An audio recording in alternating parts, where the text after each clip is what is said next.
time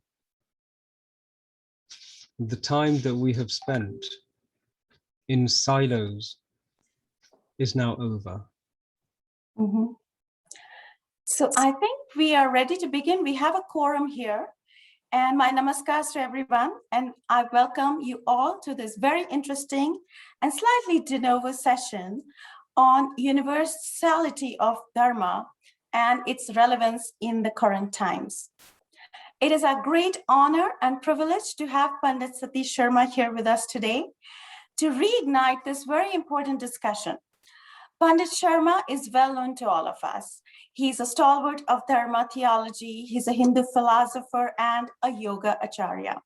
He's also a Dharma warrior who has tackled issues like the caste bomb in the United Kingdom and recently tackled Hinduphobia on the Oxford campus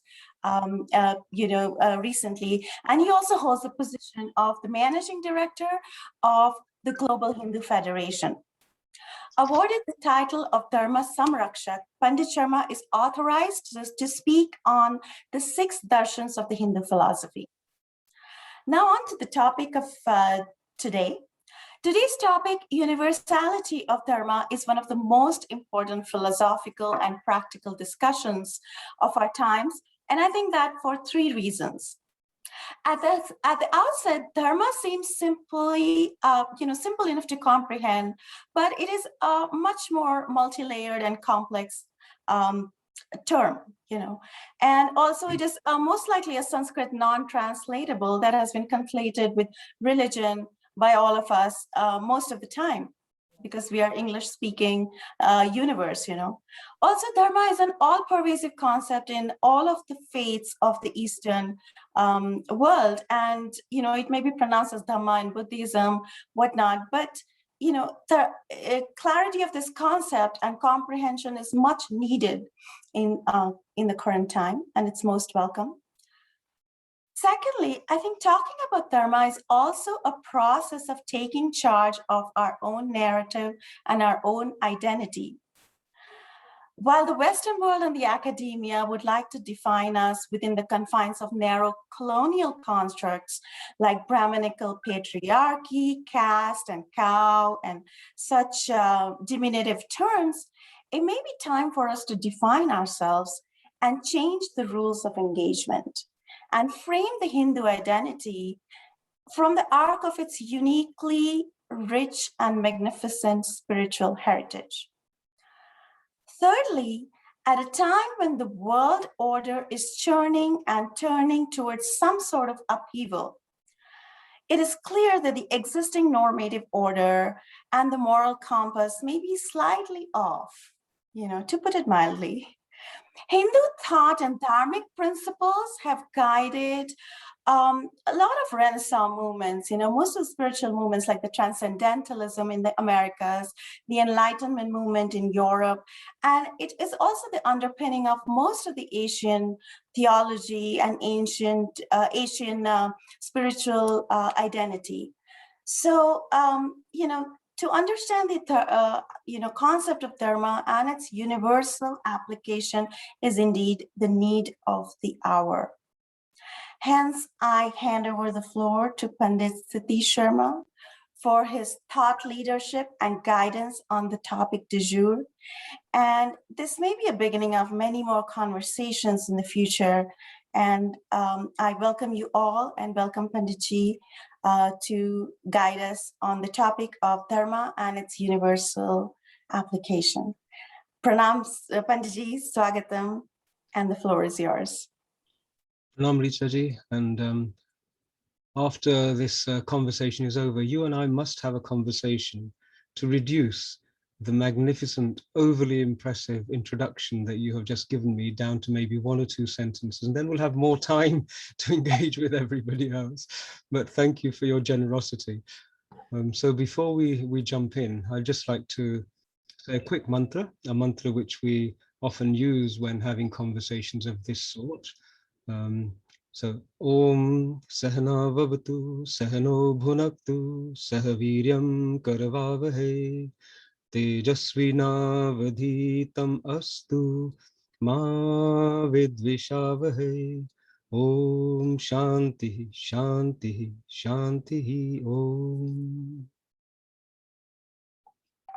When people gather to share understanding, wisdom, experience, our ancients realized that the attitude is the most important thing.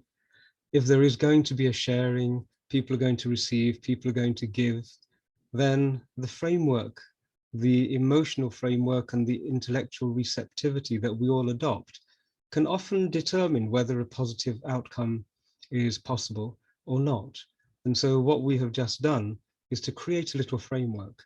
And the framework is that we're going to learn from each other in a spirit of trust and harmony and affection, that there should never be any harsh words between us, maybe be guided by divinity, and may our efforts be rewarded with radiance and illumination. And so having said that, let's jump into this conversation. I would just like to say at the outset that I'm not overly fond of listening to my own voice. I would really welcome lots and lots of questions. I don't want to stand here and sit here and talk for a long period of time. And at the end of it, our guests and our visitors to this conversation feel, actually, that was all wonderful, but the real questions we wanted to ask and wanted to share and explore were these. It has to be relevant. So I'm going to speak, I'm going to introduce some of the ideas, and then perhaps after a 20-minute, 30-minute interval, we can then move over to a question and answer session. So what I'd like to do is to invite everybody to think of their questions and pop them into the Q&A in the chat as they arise. And then once I've concluded, Richaji, you can exert your power and your authority and pick and choose who's going to be given the opportunity to engage in a conversation. So normally in times gone past, the manner in which we have explored Vidya and knowledge has been by reference first to Shastra.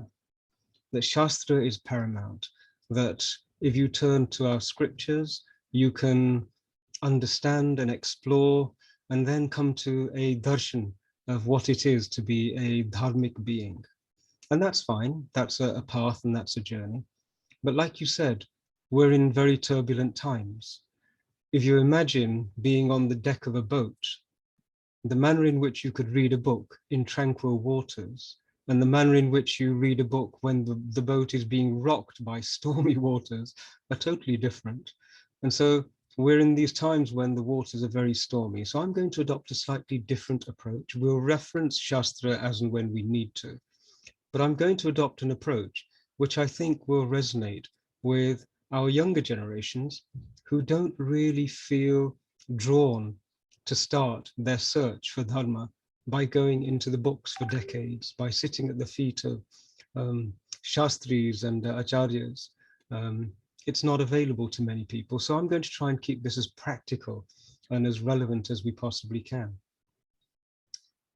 So if we understand one thing that all of our darshans talk about, we talk about darshan, and darshan is an insight. Yoga is a darshan.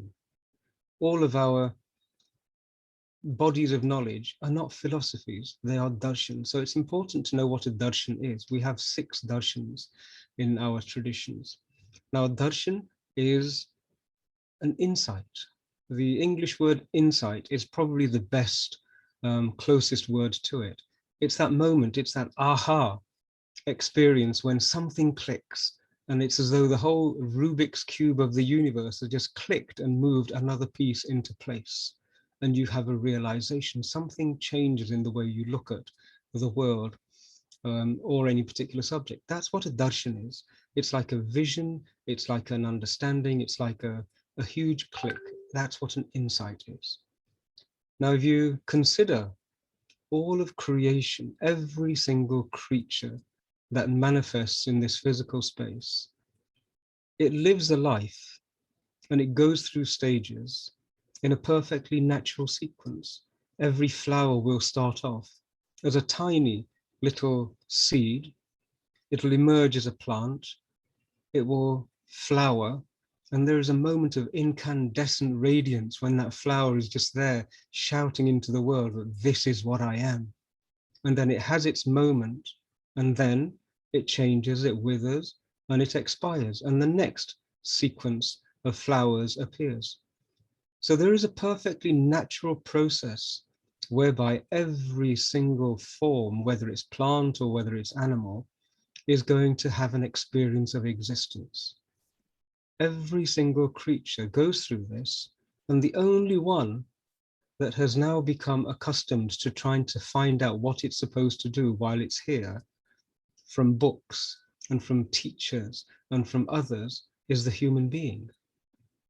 The notion that a human being existing perfectly naturally in a completely sahaj manner can go from birth through to grave without referencing lots and lots of books isn't something that we look at so much. And I'm going to start from that point of view. Dharma means many things, but in the English language, I've been trying to find the right word which would give an indication of the meaning for the intellect, but also the sentiment, the bhavna behind the word dharma for the heart. So for a person to fully understand what dharma is, they need to understand it up here, but they need to feel it in here. And that's what dharma resonates and creates in me. So in English, the word that I find which is closest encapsulating dharma is harmony. So imagine what a harmony is. If you see an orchestra, in an orchestra, there are a huge variety of musicians. They're all playing different instruments. They're all masters of their instruments. And yet when they come together, the harmony that's created, the union that's created, is beautiful to experience. It resonates and touches us at our intellect level, at our heart level. And the beauty of it is that they're all working according to some sort of an understanding whereby they all fit in. Each one contributes the best of what they have to contribute, and the end result is a harmony. Now, all of creation works in the same way. Each and every being, each and every form has the capacity to play its music, to contribute its mastery of what it is to the whole, and then the whole exists in harmony. We talk about tattvas. If dharma has a tattva, the tattva has to be harmony. Because where there is no harmony, that is an adharmic activity that's going on. It's an adharmic decision that's being taken. Harmony has to be there at the highest level. So if I expand that theme a little bit, if you think of dharma as being harmony, and each and every being and creature and plant having a role to play in that harmony, then that's what we would call swadharma. It is the purpose of that individual entity to contribute its swadharma to the dharma of the whole. If you imagine in an orchestra, you have a drummer who's determined to do his own thing and is not interested in what everybody else is doing, and they're just bashing away, enjoying themselves, but causing a great deal of discord and disharmony with everyone else. That's not a dharmic participation. That is a selfish participation. That is a self-centered participation. It has no recognition of a much larger scheme. Our ancients realized this. This was their insight, that all of creation works together in a particular way. And if you still our own mind and observe it, you can look and see it. And it's self-evident everywhere. If you have a look at something as simple as an apple, you know, an apple changes its color when it's ripe and ready to be eaten. Now, dogs, they see in monochrome, they don't see in color. So a dog would never know that this apple is now ready to be eaten. But a human being, we have the capacity to see multiple colors. And so the apple changing its color is sending a message to us saying, hi guys, I'm ready to be eaten. And the flavor is appealing to our tongue. It tastes wonderful when we consume it. And yet the seeds have a coating, which is almost like plastic, which is designed to pass through the human digestive tract and withstand hydrochloric acid in the stomach, and then be deposited somewhere far from where it originated so that it can germinate and produce another apple tree. Look at the beauty of the design there. That is dharma at a very mundane level. Every single creature on the planet exists with a dharmic instinct. Human beings exist with a dharmic instinct, but because we have the capacity to separate our Atma from Jivatma, we have the capacity to go beyond this manifest creation. We also have the capacity to become confused. A human being is the only creature which can act in an adharmic manner. Every other creature is tied into the seasons. Every other creature lives out of instinct and not out of conscious, computed, calculated decision-making. We're the only creatures who can do that because we have the faculty of scrutiny, where we can look at something dispassionately. We can override our instincts.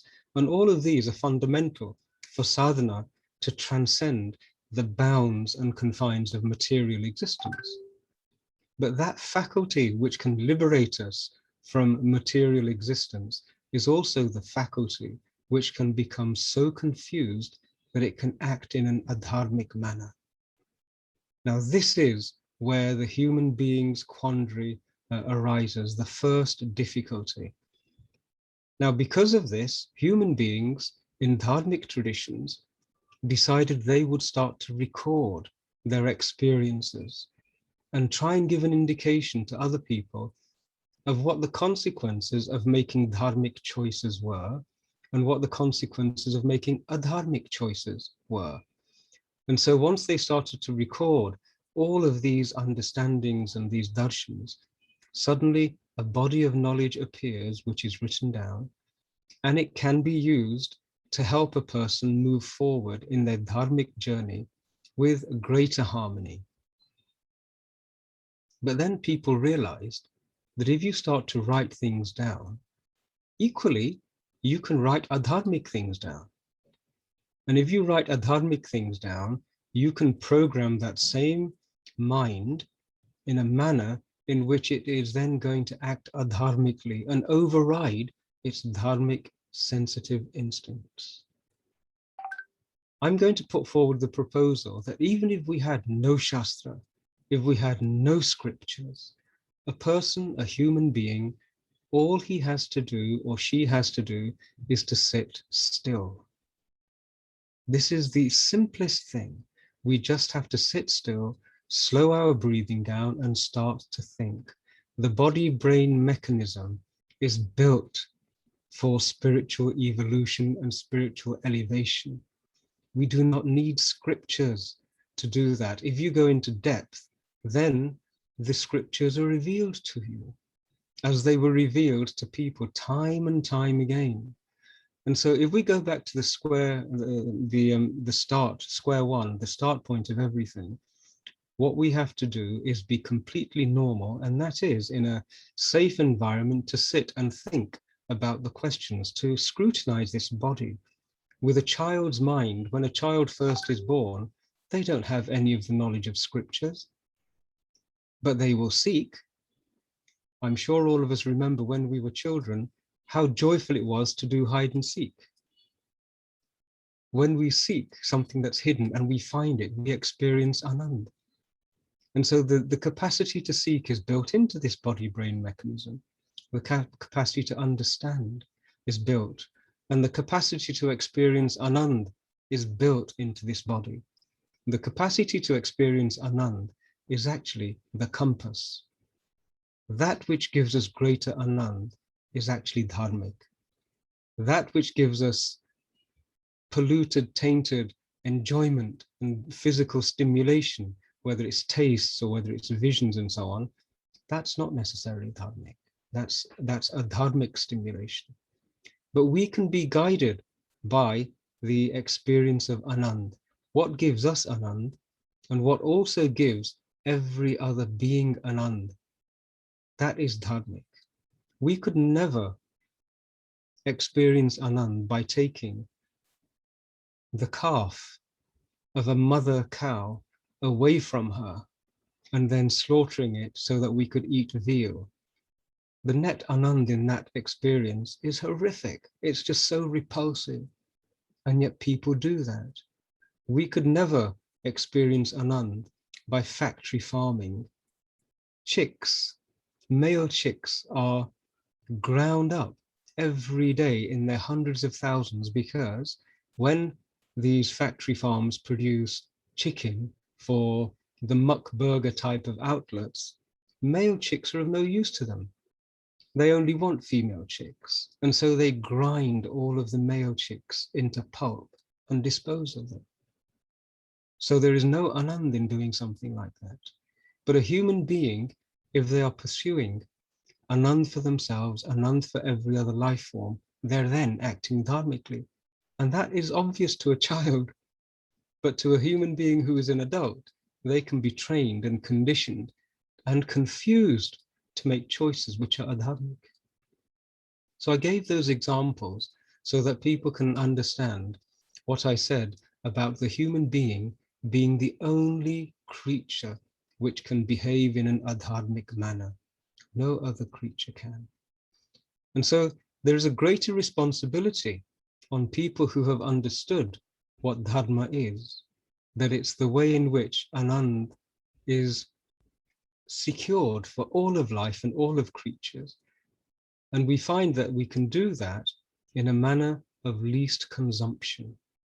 A part of our dharmic journey is that we have understood that it's possible to have sustained anand continuously magnified to such an incredible height. And we can do it with minimum consumption of the earth and her resources. This is dharmic. This is the discovery that our tradition has. If you have a look at the Western civilization, they are also seeking anand. There is no doubt about it. Nobody seeks suffering in any way, shape, or form. But their difficulty is they are seeking anand by stimulating the body, by the senses. And to get that stimulation continuously, you have to consume. So you have to consume more and more of different tastes to satisfy the tongue and get that little moment of anand of the first rasgulla. But when you've had 20 rasgulle, it's a nauseating experience. And so you then have to consume something else. You need more and you need variety, but what they're chasing is anand. So we have two differing philosophies, two differing understandings at play. One which says it's possible to experience anand at the highest levels with the minimum consumption. And one which says it's possible to experience anand, but to do so, we need more to consume. We need bigger houses. We need bigger swimming pools. We need flashier clothing. We need faster cars. We need bigger airplanes. We need yachts, etc., etc., etc. It's a search for anand, nothing other than that. But the manner in which they're going around it is the wrong decision making. So when I talk about decision making, I want to bring in the four purusharth. We are the civilization that understood that we have kam and we have arth. And those first two are necessary for creation to occur. Without kam, a person is listless, is apathetic, has no motivation. Kam is the energy which drives a person forward for everything, including recreation of these bodies. Kam is essential. Arth is essential because we need to provide for sustenance. We need to create food for this physical form. We need to create shelter so that it can be protected and so that we can park this body into some sort of a garage overnight and it be safe. So we need Arth for those purposes. But we then have an extra level of understanding. And that next one is Dharma, which is harmony. We have a glimpse that actually there is a way in which people can come together and work together in a harmonious manner. And then we have the opportunity to experience moksha, which is the end of desires. More is desire-based attachment. Ksha means to diminish it. Moksha means the diminution of desire-based attachments. So we go through all four of those, because we know that they are part of the human journey towards transcending this physical form. But what if you're what if you're a person who only knows the first two? Kam and Arth is all you know. And that's an example of what happens when a society is made of people who only know Kam and Arth. The Western Anglosphere is driven by certain impetuses. We call them capitalism or whatever, the free market, globalization, but essentially they are the rampant, unrestrained pursuit of Kam and Arth, with no concept of declining resources, with no understanding that there is a recycling machine in the form of this earth, which takes everything, recycles it so it can reproduce more and more materials for more and more bodies to be produced of different creatures, with the pinnacle body being our body. There is no awareness of these ecosystems to the degree that we have understood them. And so they are consuming on the basis of Kam and Arth, Kam and Arth, Kam and Arth. Whose job is it to move a person beyond Kam and Arth to have a glimpse of Dharma, harmony, coexistence? It's ours, because we have the understanding, we have the knowledge, we have the techniques, we have the vision. What we have not had is the words. So far, we have not had the capacity to speak the language of those people who are stuck in Kam and Arth skillfully in a manner that we could reach into their minds and plant the seeds that would move them beyond Kam and Arth into Dharma. This is the time, this is the responsibility, this is the opportunity for us to do this. Now, one aspect of Dharma, this vision that we have, this darshan that we have, is that it encompasses all of creation. One of the literal translations of Dharma is that which contains everything else, or that which supports everything else, that within which everything else exists. And that is a harmonious ecosystem. Everything exists within that. A part of that ecosystem is mathematics, is science, is physics. All of these are the understandings of how Dharma coexists, how it co-creates, how it promotes, how it elevates, how it maintains, how it gives birth, how it recomposes, recycles, etc. All of that is within a dharmic vision. Gravity is dharmic. Mathematics is dharmic. Physics is dharmic. Biology is dharmic. Because they are all elements, they're all pieces of the jigsaw puzzle which go to make up the whole. And Dharma is the whole. The completeness, the Purnam is Dharma. Everything exists within it. And so if you start to see that that is the reality of what Dharma is, then how is it possible for it not to be universal? How can something which contains everything else not be universal? Of course it's universal, because everything else exists within it. Now, not only do we have this vision of Dharma, we are so blessed by our traditions that we also have the understanding of what happens when people behave in a manner which is contrary to Dharma. And we call that karma. When you do something which is adharmic, the feedback that you get from the system as a whole is karma. If you have think about a motor vehicle with a gearbox, if you try and change gears without depressing the clutch, you've all heard that grinding noise that comes back saying, hang on, something's being damaged. That's the way the system works. When we behave in a manner which is contrary to the way in which the design has been put together, we get feedback from it. And that's what karma is. Karma works in that manner. Now, there is a point at which I think we have to ask the question, and I'm going to have a subject, probably a conversation on this one day, just this subject. We have stopped understanding and digging deeper into our aphorisms. So the number of times I've heard people say, Dharmo rakshati rakshata, right? Hanji, hanji, hanji. Oh, yes, yes, yes, that's true, that's true. But it's patently not true. There is something wrong in our understanding of that. Otherwise, those poor sadhus in Palghar, who were entirely dharmic beings, wouldn't have suffered. Why were they not protected by dharma?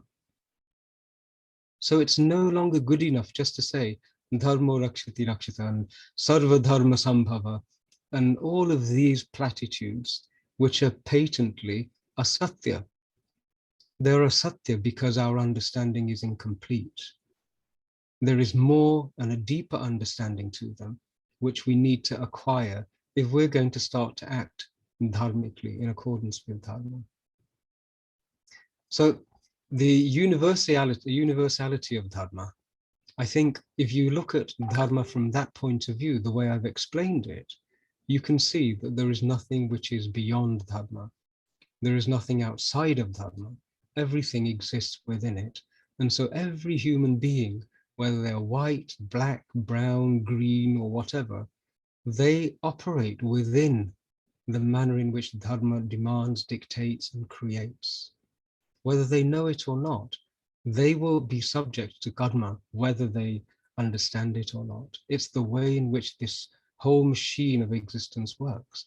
And our responsibility now is to find out how we can put these understandings into languages and to share them as soon as possible. Because if we don't, the collective karma, we will all reap the fruits and indeed the suffering associated with it. One of the things about karma is that it is collective. It is universal, just like dharma is universal. Inside of us, there is an instinct which says, this is just and this is unjust. That instinct is another very powerful voice, and more often than not, we don't pay attention to it. How many times have we come across an injustice and then decided, choro, koi aur kar lega?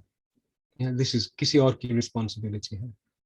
Right? It doesn't work because we are in a Brahmand, we are in a dharmic container, and everything and everyone is connected. Nobody else will do these things. Each and every one of us has to do whatever tiny little dharmic requirement we're faced with daily, we have to do it. And when we do it, not just in response, but when we do it proactively, then we start to make changes happen. And it's impossible to appreciate how a small change, a small action can have a multiplier effect, a magnifying effect on such a huge scale. The tiniest dharmic action, proactively or reactively, has a knock-on effect, and the whole of the Brahmand responds. It's when you start to do those actions that dharmo rakshiti rakshata starts to come into play. If you don't do dharmic actions and we choose comfort, safety, security, prosperity, and all of those sorts of things at the expense of dharmic choices, they're temporary and we suffer. We suffer time and time again. Just to drive this point home, consider the Tibetans, the Buddhists in Tibet, dharmic people. They would say that, yes, we are the preservers of dharma, and yet look what happened to them. Something was missing. It's time for us to actually find out what these things are that are missing and put them into place, understand them, and start to teach them. And it's actually not complicated, but it's a journey that each of us has to take and start to engage with. The bigger picture requires us to do this. There is a story in one of our Upanishads about the woodcutter in the forest, where three sages come to the woodcutter. So he's cutting away and he sees four sons come into the clearing, and he thinks, what a wonderful opportunity. I'm so blessed. It's so hard to see one sant, and here I have four of them. I'm going to ask them for some guidance. Maybe they can teach me something or share something. that my existence will be blessed. So he approaches them and he does his Danda Pranam, and they're very pleased. And he says to them, can I ask a question? And they say, yes, go ahead. And he says, you have given up everything. Can I ask each of you what benefit you have received from doing such intense tyag and tapasya and sadhana? And they say, yeah, it's a great question. And so the first one says, I have done mantra jap for 22 years, and I've now got a siddhi of one mantra. When I say this mantra, I can take any bone, and just by saying this mantra, the whole skeleton appears and is reconstructed. The woodcutter says that's extraordinary, but I have to see it to believe it, really. And he just leans down. There's a tiny little bone on the floor of the forest in the clearing. And the Siddh, he takes it, he says his mantra, closes his eyes, and there is a skeleton. The complete skeleton appears as though out of nowhere.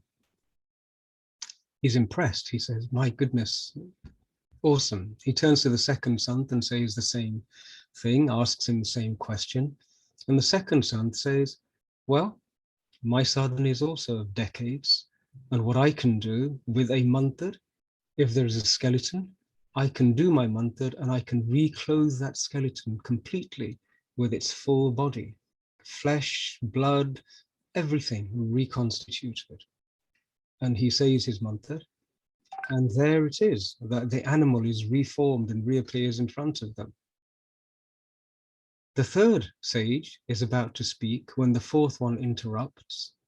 And the fourth one says to the woodcutter, he says, we can't really see very clearly from here. Would it be all right if we just climb that tree and sit on that branch, and then we can see everything wonderfully? And the woodcutter says, yes, sure. And he helps the sage up onto the branch and then climbs up himself. And then the third sage says, I too have a mantra. I can recreate life. If there is a creature and life has disappeared, I can give it life back. And they say, that's extraordinary. He says his mantra, and suddenly the creature that's lying there, the body becomes reanimated, and it starts to breathe, and it's alive. And the third sage looks up and sees and says, see, I have done it. The creature is a tiger.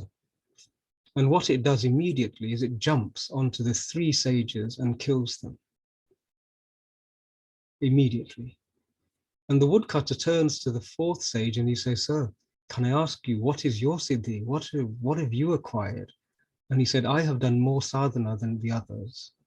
And what I have is the vision of knowing what to do and what not to do. Now in Dharma, our understanding of Dharma Vidya has taught us what not to do. When we act according to Dharma, we make choices aware of what should be done and shouldn't be done. And it's so important at this time. We are in the situation where this Wuhan virus has proliferated across the planet. It's a purely adharmic act to play with viruses and to tailor them to attack particular species. This is pure adharma. And yet there was nobody to say to the researchers, just because you can do this, it's not the right thing to do. Remember, our vision is that this planet has been created so that we don't have to do very much work. You know, water falls from the sky, food grows from the earth, and all we have to do is eat it and sit still long enough to have the inner experiences that go with sadhana and with dhyan. That's all we have to do.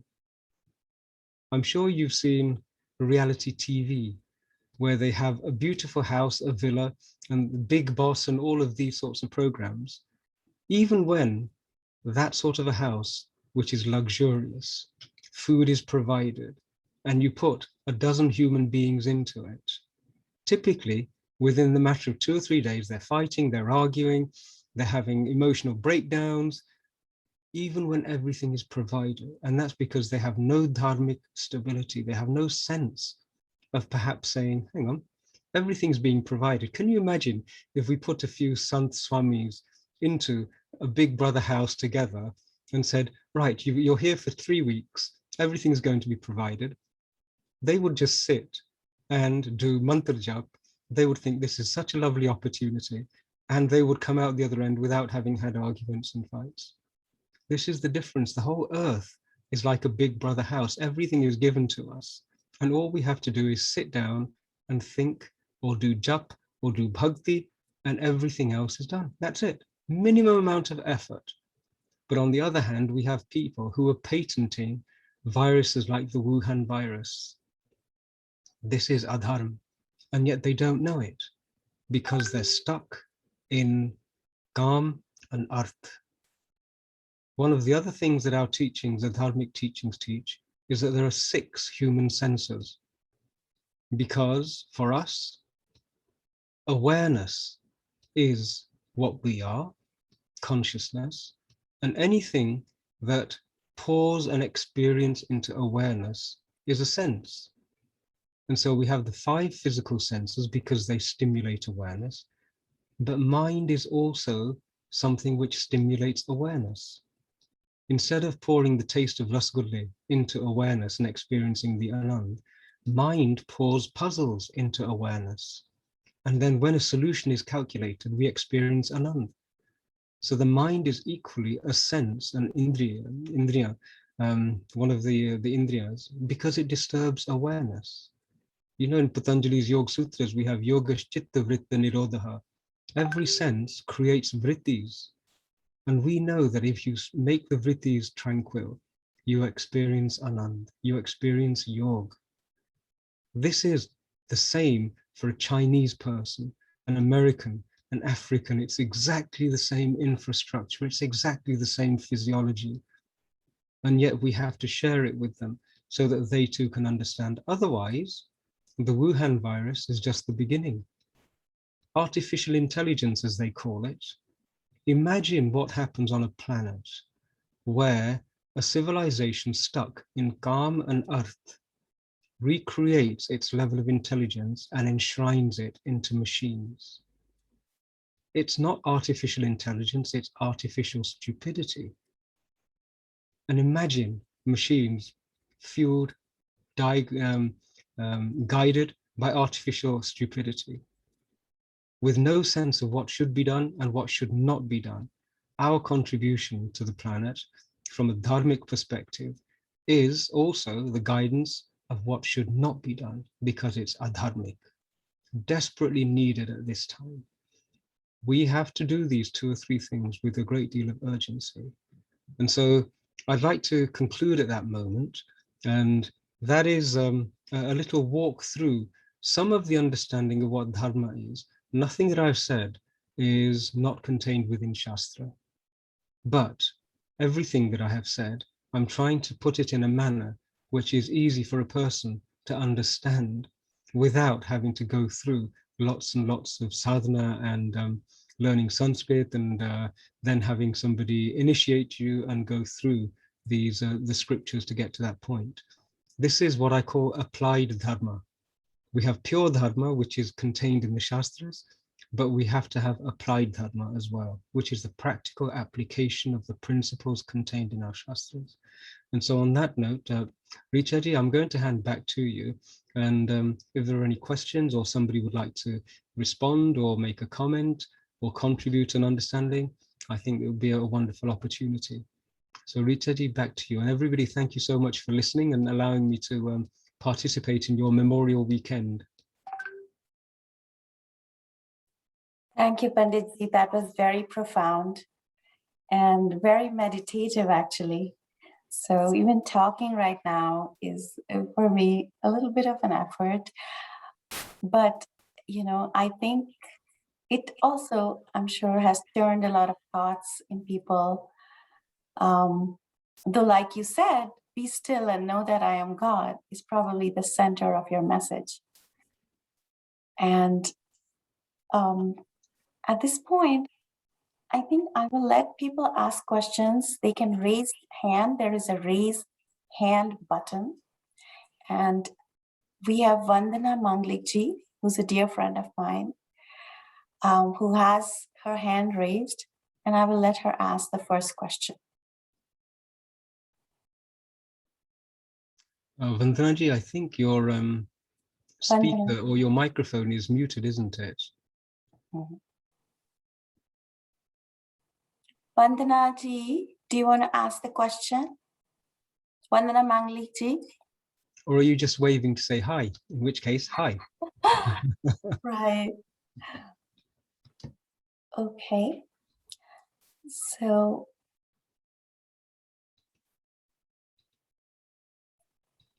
if there are any other questions, If there are no other questions, then that's wonderful. I was hoping to upset at least one person, and I don't seem to have upset anybody at all, which is hugely disappointing.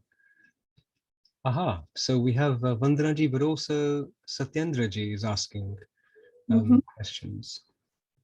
Satyendra ji, would you like to go ahead? Ask your question.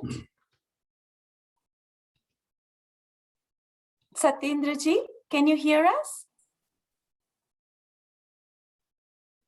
Richaji, do you have to unmute everybody? Is that how it works? I don't know how it actually works, but I notice everybody is muted. They might need permissions to be able to unmute themselves. Oh, so that, okay. So let me look into that, because usually that is done. I don't know if Rajiv ji or, he usually has someone help us with that part. Okay, perhaps our technical support could have a quick look and unmute people. So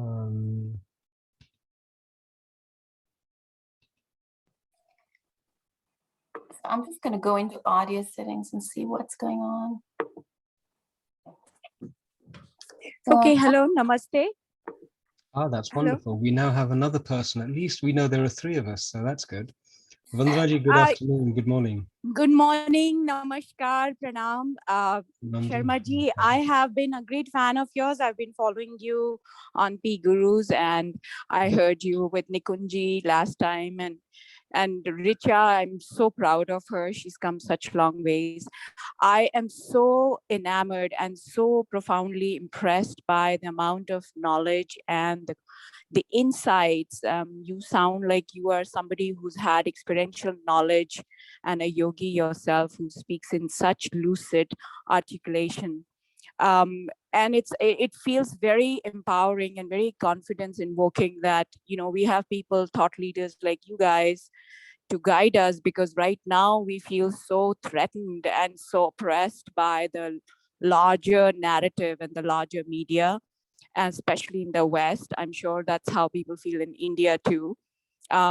Because, bad news travel faster and we hear about the horrible thing. We all suffer tremendously watching these sadhus being lynched. I was wondering, I seem to have some amount of anger towards this idea that, divinity makes dharma happen. It seems like the last 500 years, forces have created adharmic forces. The entire development process and everything went to the white man, and industrial revolution and everything went to the white man, and all the adharmic practices went to the white man, and still they seem to have been ruling the world, and we all seem to have fallen into their crevices. And bioethics or medical ethics or anything that happens, we are nationally, publicly, internationally ridiculed for Ayurveda, just because somebody said something silly. Maybe in 1,000 things, one word was said silly, and we are being lambasted by the entire media. And it just feels like a place where Indians feel very sort of, Hindus and Indians, I think Hindus mostly feel very very, very pointed at and very ashamed of themselves, and especially in our younger kids. I have two young kids, and I try to talk to them about dharma, but we have come to a point where we have become so adharmic everywhere. The kind of things that happened while COVID happened, the second wave happened in India, the kind of news that came out to us, it's just such shame-inducing acts of fellow human beings, fellow Hindus. Really, the Shiv Sena was the one that beat up the Biharis and UPs and asked them to leave Maharashtra and Bombay. So really, it is the Hindu people who are to be blamed for most of what is affecting us. And somehow it seems that the gods have conspired against Hindus and have helped the white people and the other faiths to proliferate and proselytize and do everything that they can to completely demean us. So I thank you very much for a lovely talk, but I was wondering if you have any thoughts about this. Oh, wonderful. Firstly, thank you so much for the flattery. That's really appreciated.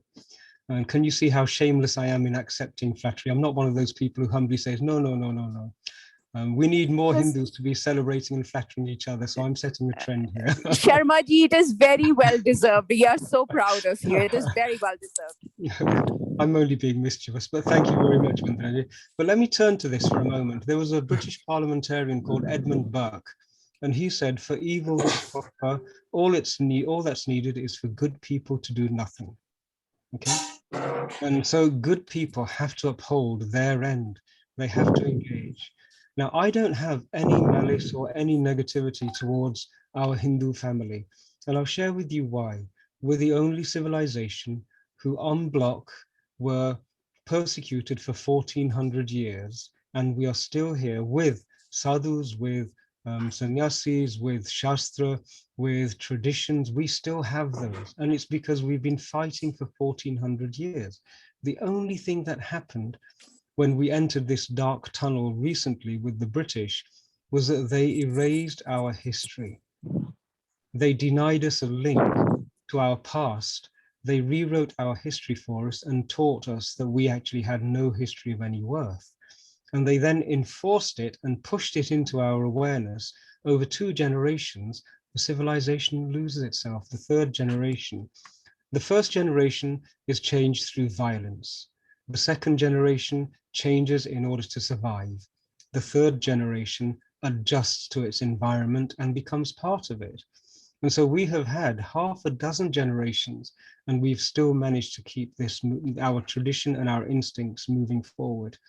A reason that has happened is that we are blessed by the thousands of years of sadhana, of sadhus and sants. Their efforts, they bring tears to my eyes when I think of how much sadhana they did so that the akash around us is filled with the vibrations of their mantra. And if we go silent, we can hear it, and it rejuvenates us and it empowers us. So never find fault with any of the Hindus, except Rahul Gandhi, and he's not really fully Hindu anyway. You're welcome to find fault with him, but never find fault with any member of our own family, because collectively we are suffering from transgenerational traumas, which are deep, and they have been necessary for us to be able to survive. We have done so much, our ancestors have done so much just to survive, whether it was humility, whether it was crawling along the floor on their stomachs in front of British soldiers during the Rowlatt Acts, right? Whether it was taking our daughters and our young family members and killing them ourselves to prevent them from being abused and put into slavery. We have done so much to preserve our dignity and our history. And so there are some scars when a society has been through that, and those scars are psychological and they're deep. There are also rifts between us which are deliberately engineered, and this whole thing, excuse me, with this caste and so on, is just an example of some of the rifts that we have to now heal, and we have to put them together again, and we're working on those. Finally, I would say, remember that, you know, we are Atma masquerading as Jiva Atma.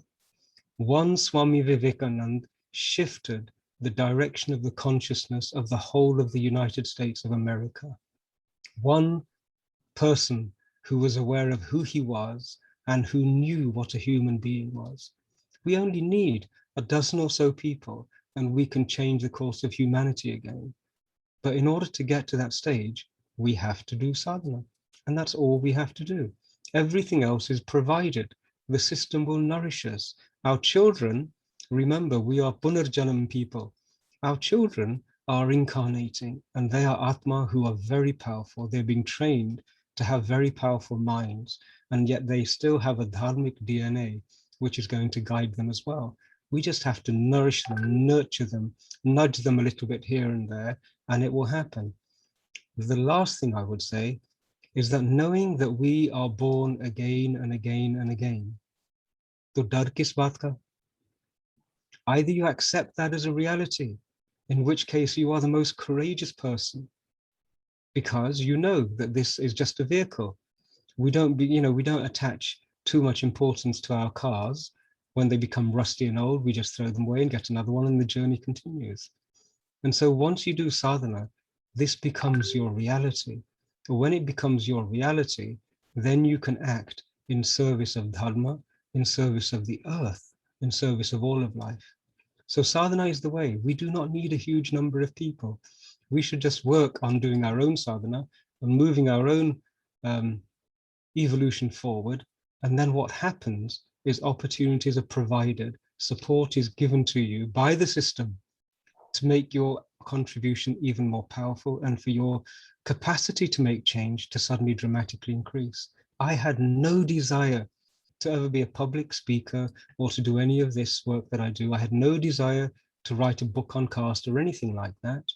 I just wanted a nice quiet life and a degree of comfort and happiness, and that was it. Time to study my books and do my sadhana. But what I found was that circumstances arose which required me to engage. And the more I engaged, the more friends I made, the more knowledge I acquired, the more understanding was given to me. And so that's also part of sadhana. So the only thing that you have to be careful of is not to become negative about it. And that's why the Gita starts, chapter 1 is Arjun Vishad Yoga, because Arjun, like most of us Hindus, he had lost his way and succumbed to darkness and to despair. And that's the only enemy we have. Sadhana will help us get rid of that. So please, Vandanaji, take heart, smile more, and remember that we are incredibly powerful, and a tiny little bit of a contribution in the right way, in a dharmic manner, is amplified and multiplied by the dharma, by the dharmic system. So smile, and you'll be amazed at what you are capable of.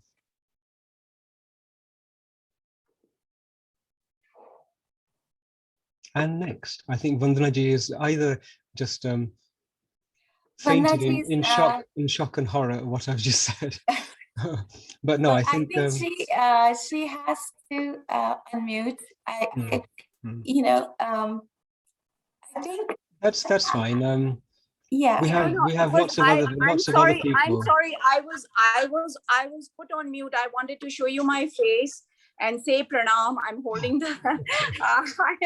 I am very, very, very, very honored to be in your presence, and I feel very encouraged, and I feel very very well about what you said, and I completely agree. I think we're going through. I never thought that this would befall us. I just thought that this was something that happened to our ancestors and that we are out of the woods. And I never in my largest mind, I mean, I grew up in Banaras and I've gone through many riots in Banaras, and I never thought that this day and this time and in America would visit us, where we would be discussing caste. The reason it's happened is because we didn't address these issues. Right. Yeah. We didn't restore justice to this act of injustice. And now that we are, it's great. We will catch up. It's a wonderful opportunity. I'm so pleased that they started this conversation, because it's given me the opportunity to talk about caste more than we ever would. And it's the way of showing our own children who their real enemies are. That there are people out there who will be malicious. There are people out there who will tell complete untruths.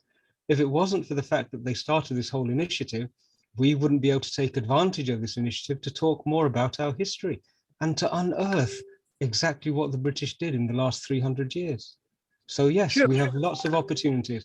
In every attack, there is an opportunity. You just need to be able to see it and then flip it and then work with it. Thank you, Pandit. That is excellent. And yeah, we have to turn this lemonade fast into lemonades. And Satyendra ji, can you please go ahead? And we'll take short questions because there seems to be a ton of questions coming in. Thank you. Namaste, Satish ji. It's my honor to talk to you. Satyendra ji, it's a pleasure to be in your company. Yes, and I have also made a limited study of caste in Hindu text. I have done limited study, and I have reached some quick conclusions, which I want you to validate based on whatever deeper reading or understanding you have. One thing that I had, feeling that I had is that even the question of varnas is not the key concern of Hindu text. Maybe it may be, if we take in terms of the quantity, it may not be occupying even 0.001% of the Hindu text. But the key topics that are dealt with is dharma, what is the true nature of duty, deliverance, and the search for truth, and the nature of truth, and the different facets to that. So these are the questions which basically dominate the Hindu text, and not the varnas. That is maybe 0.001%. So I just would like to have your perspective on that. I have two more questions. Please go ahead with your That will perspective. bring with you, yeah, you can raise your hand again, Satyendraji, for other questions. Just Okay. because we have, or put them in the chat box. Yeah, Satyendraji, you're absolutely I will right. then I will put the two questions again. They again is the same related questions only. Second thing I would like to say, but I don't know my turn will come next, when it will come. So I will take the opportunity to ask all three questions. So my second question is that I find that in Hindu text, the reference to caste names beyond these four varna is not there. So none of the popular caste that popularly we know beyond the four varna, except we call it Varn Sankar, they are not there. Which is now we have the thousands of castes, but beyond the four varnas, these caste names are not there. I want your perspective on that. The last question is that is another revelation that came to me, that nowadays the Hindu people are known by the title they are keeping. That is basically denotes their caste. But when I look at the Hindu text, none of the characters have any title. So they are either known by a single name, or they are known by, say, Raghunandan, son of the father, or the Kausalyanandan, son of the mother. They never have any title. So the title is again is a modern construct. It was not there in Hindu text at all. I think, Satyendraji, we got your question. Let him Yes, answer. yes, please. That's all. Okay, I Let finish it. Pandit I just answer want these two. just wanted And perspective. we'll take your third Yes, question yes. later. Yeah. Thank Okay, you. okay. Let me just give you one or two quick pointers, because there are a lot of people who would like to ask questions. Firstly, you use the word caste. We have jatis, we have paramparas, we have kul, we have baradaris, we have all of these things. We do not have castes. Caste is defined in European legal language as a social structure which is hereditary, hierarchical, and endogamous. And every time a Hindu says, oh, this is my caste, or that is a caste name, you're making a mistake, because that might be a jati name. It might be a name associated with a Kulguru. It might be a name associated with an occupation, any of those things, but we do not have castes. One of the biggest acts of mischief that the British managed to establish is that to be born a Hindu is to be born into a caste. And so the first thing that it's going to take a while, but the first thing we have to do is to train our minds not to fall into the trap of using colonialist language and names and terms which were created and pushed onto us as an act of mischief. Now, the answers to your questions, and I can see that you've given a great deal of thought to this, and it's wonderful. And I can see that there are one or two small gaps which you're aware of, and you're desperate to fill them, which is wonderful. But I will share that in the book, I cover a huge amount. Now, it's not an expensive book. If you've got Kindle Unlimited, it's actually free of charge for Kindle. But there is so much in there that will fill in all of the gaps that you need. But more importantly, it will give you the strategy that you need to face this issue and challenge people who want to use it. So I'm going to refer you to the book, because I've spent a huge amount of time putting everything you need to know in there. And I would ask everybody else who's got a question to do with caste, please download it, get it on Kindle or whatever it is.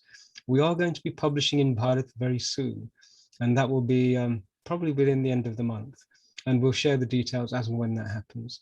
But Satyendraji, thank you so much for that. Thank you. All right, then we will go. Panditji, if I may just add that, Parsis actually do remember that they were forced to add a last name to their, and it was done sort of overnight. Iranians also, I've heard them say that. I don't know when it happened to the Hindus, but I'm sure there was a certain time when the British enforced it upon us that we should have our caste as our last names. So that, I think some research is required on that front too. I'm going to hand over the microphone to Sangeeta Sharma ji, who's next in line to ask the question. Please keep it short. Thank you. Thank you, Richa ji. Namaste, Pandit ji. Sangeeta ji, Ram Ram ji, a Ji. pleasure to see you. Ram Ram.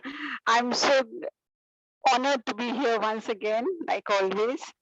And like Richa ji said, like it's always very profound to listen to you. But I have had this question in my mind for a very long time. Pandit ji, though I agree with all that you say, and I learn a lot from you. In fact, you have introduced me to this line of being into the dharmic thinking process. But I want to ask one question. We have been talking, you introduced the topic by saying that we are living in a world of music and orchestra and all those stuff. But aren't we living in a world of unequal music? I am a very common person, and I can understand that caste and all play a very crucial role, and throughout history we have been persecuted. But I'm talking about the role of dharma in our day-to-day lives. As a common human being, where is dharma playing a role in our lives? When I talk about people from India, people from the Hindu culture, who are all Sanatani in their mindset, are we all following the dharma? When we sit with people, educated people, who are very openly and without an iota of guilt, thinking about female feticide, are we thinking about dharma? When we sit with people and where a husband thinks it's his right to monopolize and to be violent with his wife, are we talking dharma? But we are all from the same background. And in such situations, do we wait for karma to take place, or we take the matter in our own hands? Because by the time karma acts, I have firm belief in karma. But how long do we wait? We all have one life to live. I do believe in reincarnation, but I really don't know how long will karma take. Say, for example, what happened in Bengal. What wrong did those poor people do? They were doing their work, they were doing their duties. But nothing happened. Now, where does dharma come in over here? Thank you, Sangeeta ji, for your question. What a lovely question, Sangeeta ji. Thank you very much for sharing something which is obviously in the depths of your being and something that you've been working with and trying to reconcile for a long period of time. There is so much that you have said. Let me share a couple of thoughts. One is that we are on the receiving end of a huge journey where people who were threatened by who we didn't recognize them as being adharmic. We had gotten to a point in our civilization where we had had such violence directed to us that we had lost the capacity to defend ourselves, to become less than what we were in order to defend ourselves. Do you remember the examples of Somnath Mandir, which was attacked so many times? And rather than defend the mandir, the Pandits, the Pujaris, the community, they actually came forward and said, we won't fight, kill us, but please defend, please protect and preserve the temple. They weren't willing and capable of taking up arms to actually protect it. Now it's a fundamental part of dharma, which is reinforced by Krishnaji by saying, I've created 4 varnas, one of which is Kshatriya. The Kshatriya tattva is as valid as any of the other tattvas. Right? The Kshatriya essence exists in order to be able to defend those who are vulnerable. And yet when a society becomes misguided in the belief that dharma is all about the Brahm tattva, vidya, and that's all it is, then that is incomplete. That is an adharmic understanding. And the consequences of it are what happened in Tibet. Tibet thought they were being dharmic, and yet the Chinese just moved in, killed, slaughtered, and took over. So their vision of dharma was incomplete.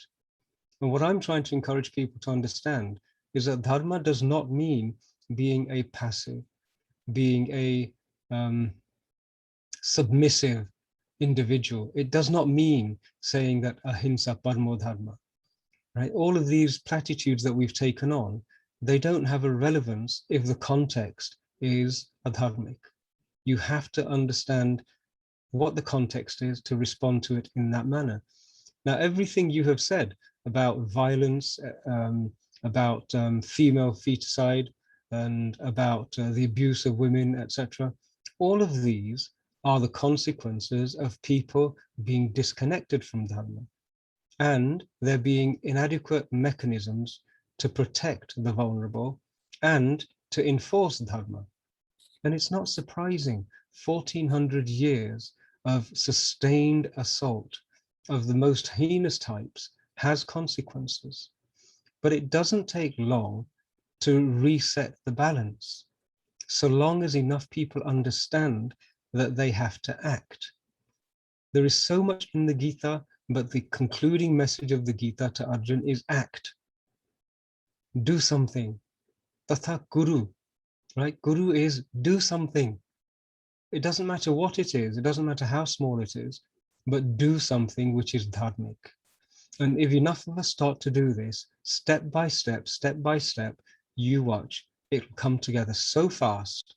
We will be seeing a resurgence of a natural way of living, because the very earth is trying to nourish us and sustain us so that we can come back to harmony. So the smallest impact, the smallest act that we do will have a massive impact. It doesn't matter where it is. Pick a cause, pick some sort of area where you can make a contribution. And I know that you're teaching. You're making a massive contribution by giving people sanskar. And sanskar you're giving by who you are and your principles and your philosophies. So you're contributing to that space. A time will come when your contribution will need to increase. And that time will come when your responsibilities are less, when you've fulfilled some of your rin, when you have got opportunity to engage in broader issues. And then you have to do something. It doesn't matter what, but you have to do it. The dharmic, the element that has been missing for a long period of time is that we as a civilization became so elevated, we became so spiritually imbalanced that we lost the understanding that you have to protect physicality. You know, paritranaya sadhu nam vinashaya cha dushkritam. Vinash doesn't mean sit down in an interfaith meeting with somebody who says, no, I have to convert you. Right? There is a very obvious level of understanding that we have to reacquire. But I keep coming back to this one thought. Do not underestimate the capacity of one Sanatani person to make a pivotal shift. Remember, I think it was Archimedes, was it, who said, give me a pivot and a lever and I will move the world. Right? All we need is a forum that becomes the pivot. The lever is our understanding of how to strategically use dharma, and you can shift the world, literally. It's not beyond us. I've said to other people also that, you know, Hanumanji had forgotten who he was. And yet when he was reminded of his true nature and who he was able to leap across oceans and defeat armies of asurs. Each and every one of us has that same Atma inside, that same connection to Paramatma inside, but we don't really believe it. So we have to do a little bit of sadhana for it to become clear. And here's something else that happens. In the early stage of how we live and work, we're making calculations on what to do next. We strategize, we build schemes and everything else. But once you start to get a glimpse of how dharma works, you automatically know without computing what to do in any situation. You automatically know what to say in any situation. It comes from somewhere other than our computing, mental, intellectual faculty. You will know when your sadhana moves forward and takes you to that place. So you have to do sadhana. Don't despair, don't succumb to Vishad, right? There is a rebalancing going on, and we're part of it. All that's needed is a courageous Arjun who is guided by Dharm Raj, our dear Shri Krishnji and his teachings, and that's all that's needed. Wonderful, wonderful thought and wonderful quote from Archimedes. I'm going to hand over the question to Abhimanyu Chatterjee, I think. 1 second. I'm going to ask you to unmute. Abhimanyuji, can you ask your question? Yes, ma'am. First of all, hello everyone. Jai Sri Ram, Jai Hind to everyone and all the respected people over here. Hello, Pandit Satish Kumar Sharma and Richa ma'am. Hello, everyone. Pranam Abhimanyu. Welcome to the Samudra Manthan. Thank you, thank you. Actually, I was saying that I am a teacher in Ramakrishna Mission English. I'm 24 years old. And actually, as you were saying about Swami Vivekananda, so my family has a legacy related to him, that my great-grandfather, Swami Vivekananda Maharaj, was actually a disciple of Sri Ramakrishna himself. He was also a Guru Bhai of Swami Vivekananda. Actually, he is the one who built the Belur Mutt. The Maharaj in Jamshedpur Ramakrishna Mission, he actually knows about our family. He also knows that we belong to the family of Swami Vivekananda Maharaj. Actually, we are the, you can say, generation of his brother. So here I would like to say one thing to you, as told to me by my grandmother. A story was that once Swami Vivekananda Maharaj, when he first met Sri Ramakrishna told him that, come, wrestle with me, because my great-grandfather was such a, you can say, muscular guy. So he tried to wrestle with him, but what happened that Sri Ramakrishna actually defeated him. And after that, Swami Vivekananda Maharaj felt that an energy, a type of spiritual energy which could not be expressed in words, flew out from Sri Ramakrishna, and it entered into Swami Vivekananda Maharaj. Even my aunt, my great uncle who have passed away, they also knew about the story. It's a real story. So Swami Vivekananda Maharaj once said that the energy could not be actually expressed in words. Later he told about that. He also said that I felt that the Lord was saying to me that wherever non-violence is needed, we should do non-violence. Where violence is needed, we should use violence, and so on. So my question here is to you that, like in earlier times, it is seen that our great forefathers, okay, like example, kings, queens, then sadhu sannyasis, they knew actually why our dharma did not die, because these people, they did not left fighting. Whoever the invaders were, whether they were Mughal, Turkish, Britishers, Portuguese, etc. But in today's generation, may I ask, is there a question? Yeah, sorry. Please ask a question. That's what I'm saying over here. So why have we left fighting in our generation? Why are we actually getting away from our dharma? What is the real cause related to that? So wonderful question, and I'm delighted to connect with you. What an illustrious lineage. But you do know that with an illustrious lineage comes a greater degree of responsibility. So I'm looking forward to hearing wonderful things about what Abhimanyuji is doing. So a pleasure to connect with you. I'm going to just make one remark, and that is that there is a difference between violence and force. Let me make this really clear.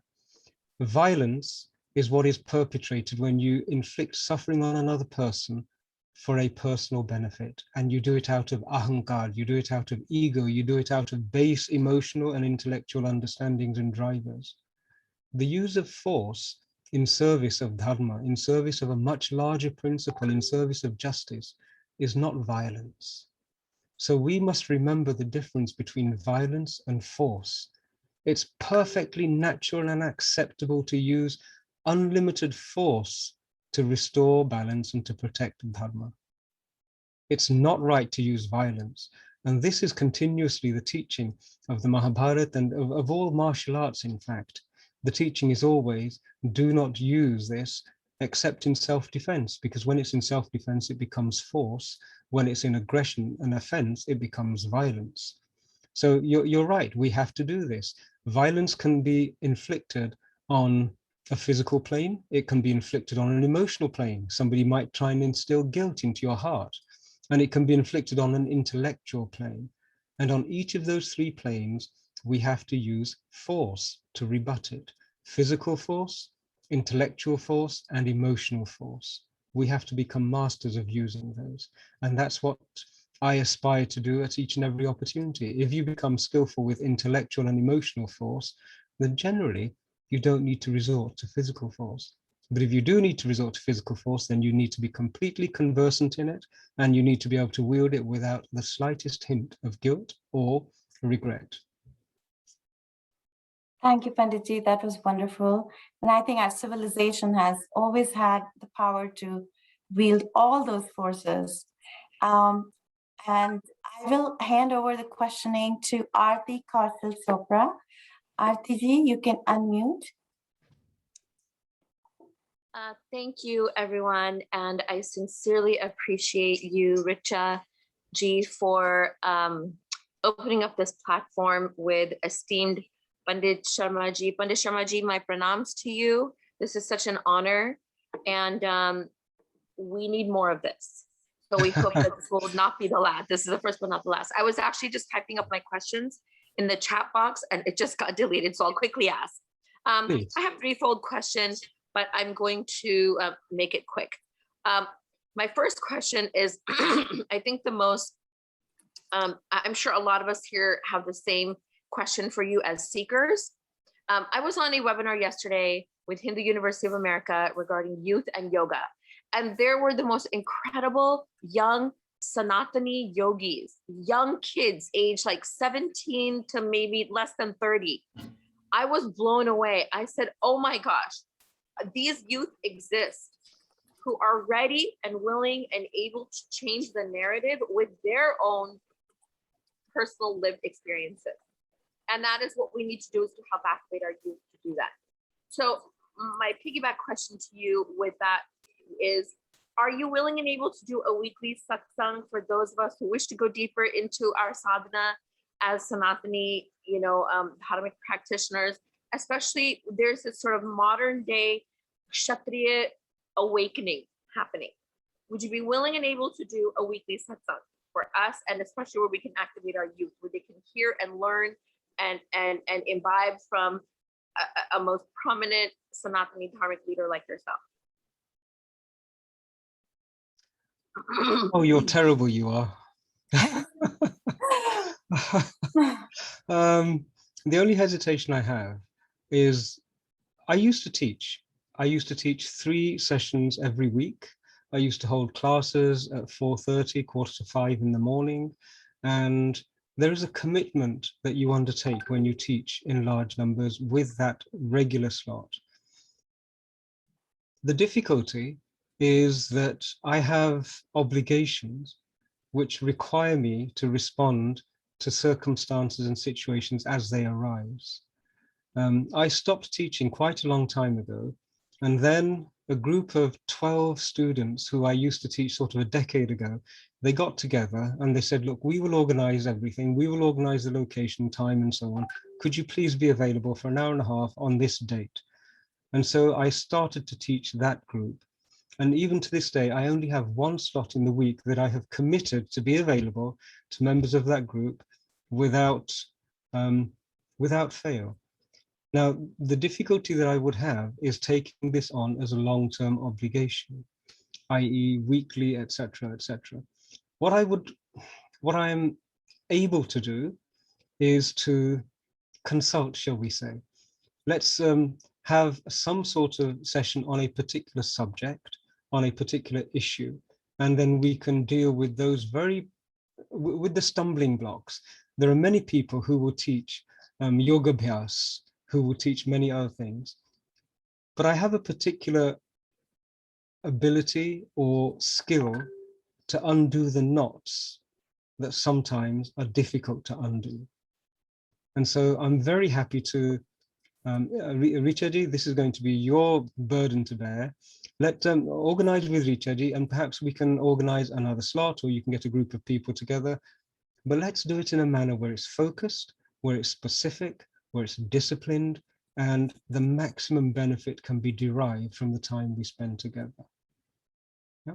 So the biggest problems, the harshest issues, whatever it is, let's take those out of the picture and deal with those.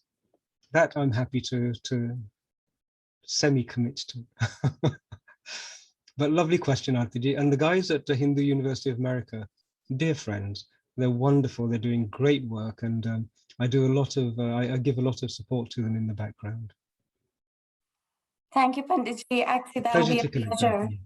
Yeah, it'll be a pleasure to coordinate something like that. And actually, it's funny how Artiji and I just thought of the same idea at the same time. I wrote in the chat box about the same thing. And I think we are pretty much, at the 90-minute time, which is usually where we end. But I will take quick questions from Dinesh ji. The Dinesh ji, emphasis being on the unmute. word quick. Yes. Yeah, it will be a quick one. Thank you, Richard ji, and thank you, Pandit ji. It's a great honor to talk. So I've heard many of your talks and also on YouTube. Yeah, I work with the Vibhuti ji and a lot of other people also, P gurus. The question here is, so as part of our geopolitical studies, one of the things we noticed was they changed the education system of India in the 70s. So one Robertson wrote a book called History of the World. It's available. You should check it out. In the 70s, he mentions that the non-violence was promoted in India as part of the globally, they use that, okay, as part of their change globally. And non-violence was promoted and Gandhi was promoted worldwide.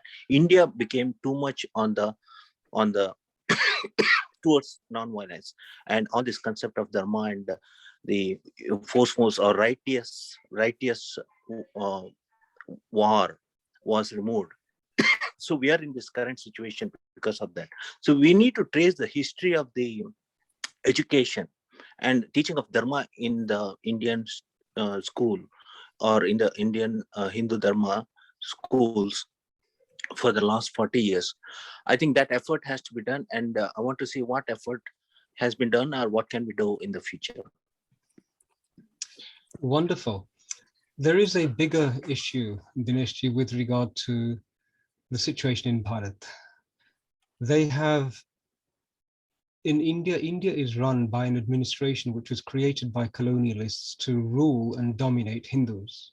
It discriminates against Hindus. There are many acts which are still in force, which are blatant acts of inequality and discrimination against Hindus. And so there is a mountain to be climbed there. Here's what we can do, and here's what I do quite a bit of. And that is that outside of Bharat, we can say things and we can do campaigns and we can do lobbying, which Hindus in India can't do yet. So when we, for example, I'm working on a project to lobby the Indian government outside of India on behalf of Hindus and challenge its history of discriminating against Hindus. The United Nations has a declaration on the rights of indigenous people. And that that UN declaration, India is a signatory to. And yet the reality on the ground is completely different. They don't fulfill the obligations that they signed up to at the UN on that. So we can start this conversation outside. And what will happen is if we do the work, the legwork, put the vocabulary together, put the idea together, put the structure and the documentation together, then what can happen is that we can give the Indian authorities permission and empower them to be able to make the right choices in the right direction. There is a need for a Hindu consensus. There is a need for the Hindu voice to become coherent and focused and targeted on particular campaigns for a particular period of time according to a particular strategy. Now, if you want to become involved and get engaged with those, one of the organizations I run is called the Global Hindu Federation. And if you go to globalhindufederation.org, there's a platform there for campaigning. And all we're doing is advocacy and lobbying work, and we use it to challenge the consensus when it's against us. So we've been doing a lot of work on caste. We've been helping support the American groups and the prominent people such as Richaji in their work against the caste issue in the United States. So if you do want to get involved in these and add to the voice, please visit globalhindufederation.org, sign up and register with us, and we'll keep you informed, and we'll use your voice and whatever else you can contribute in towards supporting these initiatives. But we have to do this. We're working quite strategically, and I think everybody else will appreciate the necessity for strategic vision and direction, which is what we're bringing to the picture.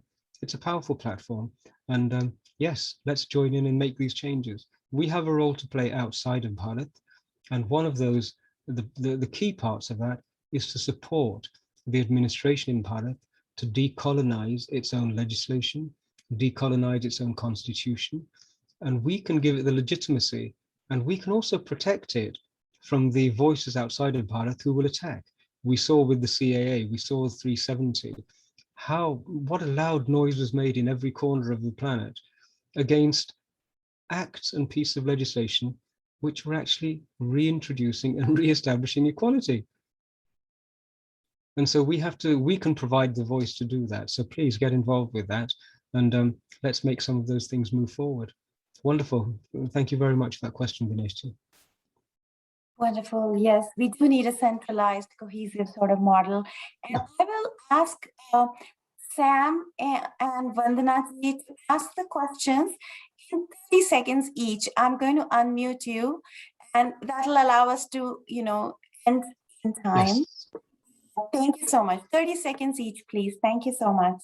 Sam, please, the floor is yours. Sam S20, that's the name I see. Vandana ji, maybe you can ask. Vandana Sharma ji, you can ask the question. Thank you, Richa. Thank you so much, Satish Sharma ji. Very, very good book. I had no idea there was a book like that. I will read it page to page. I just wanted to announce one thing quickly, that there were some young folks who were wondering how they can get involved in this caste issue. We at Hindu Pact are looking for youngsters to volunteer, and sometimes if they have time, a part-time, we can actually pay them. And also Kohuna is also working on it. So do reach out to Kohuna or Hindu Pact. Thank you. Thank you, Satish ji. A pleasure, Vandana. Thank you so much for such a succinct contribution. Yes, I will just respond. Yeah, I'll just respond briefly. The book that I wrote was in response to the same attack that you're having in the United States. We had it in the United Kingdom first. It started in 2013, and we were accused, we were attacked, and the book provides two things. One, it provides ammunition that can be used to respond to this, but more importantly, it's a record of the strategy and the approach and the attitude that we adopted in order to meet this successfully.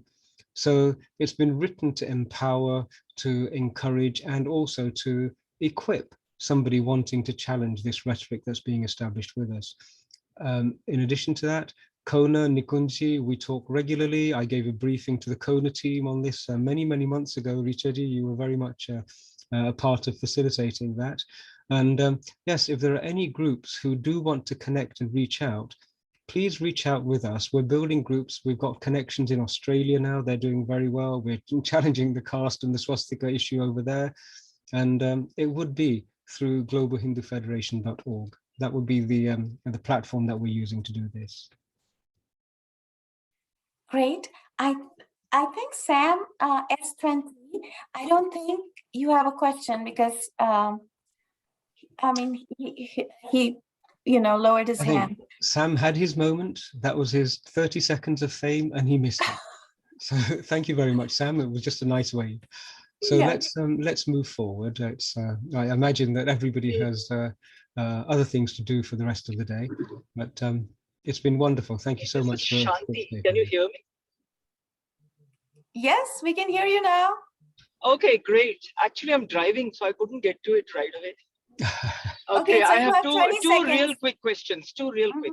One is, would you say, I mean, this is just a little bit out of fun, I'm saying, that I have all these friends who refuse to engage in any of these things. So I just jokingly tell them then that, hey, you guys are all sitting in the first chapter of Bhagavad Gita. You need to move on to the second, at least. by trying to engage, because What's we your need question, to find. Sam? Your 20 seconds are over. I'll give you 10 more. We have to wind up. Okay, I had a question about the Manusmriti. Is it true that things have been falsified in that, or things have been added? Wonderful question, Sam. Yes, it is true. In fact, there are lots of documented rebuttals of all of the allegations that have been made against Manusmriti. There was even a High Court case in which the Manusmriti was the object of scrutiny, and it was successfully defended point by point, item by item, as being entirely dharmic and not being discriminatory as was being alleged. So yes. Thank you, Panditji. I know that is going to be a longer session, and you have promised that you will talk to us one day about Manusmriti also. Okay. So I look forward for that session as well. I think we have a lot of things to follow up on, and I'm sure everyone has some ideas and thoughts and need to become proactive with dharma. That is one of the messages that you gave us. Be the kshatriyas, the dharma warriors, and we take that with us. And I look forward to connecting with everyone here and holding more sessions with you, Panditji. Thank you so much for your time, for your thought leadership, for your guidance, and for all the dharmic work that you do. We are just so honored to be in your presence and really, really thankful for the meditative session that we've had today. Richaji, thank you very much for that. And I'd just like to give a shout out. I noticed that my dear good friend who I don't spend much time talking to, Rajiv Varmaji, was also flitting in and out. So I just wanted to say hello and give him a shout.